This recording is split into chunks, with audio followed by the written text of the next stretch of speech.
Next, we're going to talk about how to add a mark to the plates. So to add a mark, you must be in marking mode.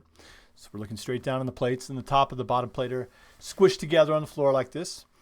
And what you'll see is as I mouse over, or if I were to put my finger down on top of the plates, you would see a little green line. This is your indicator.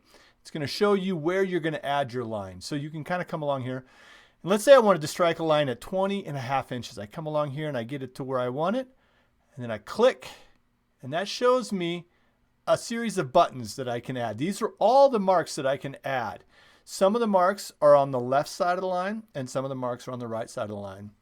And then the only mark that doesn't have a side is a center line. So let's do that first. If I wanted to add a center line, this is useful when you're doing rough openings for a window or a door, for example. I would click the center line. And you can see now we have scored in a mark, or we have added a mark called showing a center line. Let's say I wanted to add a stud to the left of 27 inches. So if I wanted to do that, I would come down here and I'd click the X on the left side of the line. And now I have added a stud on the left side of the 27-inch line. And I can do that for all sorts of things. I can do a jack. If I do a pair of jacks, you'll see what will happen in the end. And I can do a king stud, for example. And let's do a cripple stud for, not a jack, cripple right there. Now, after I mark these things, what I can do is I can click the assemble button and we can see what will actually happen. And you can see it's actually started putting the wall together. It's kind of funny looking because we've got a window just kind of hanging out here. This is because I put 2 jacks in. If you put a pair of jacks in, it'll create a rough opening for you. Depending on how far apart the jacks are, it'll guess is this a window or a door rough opening? And in this case, it's a window rough opening.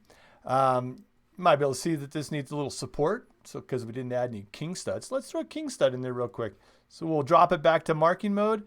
Right next to this jack, I'm going to throw in a king stud. Let's see, right around here. I'm not going to get it perfect, so that's 1 inch, and that's 1.5 inch. I'm going to get it right there. I'm going to throw a king stud in. Now let's assemble it back up.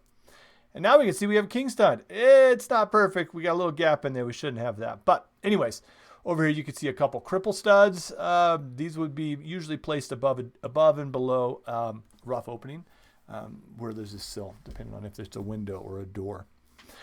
All right, so that's how you add marks onto a scene or onto the plates.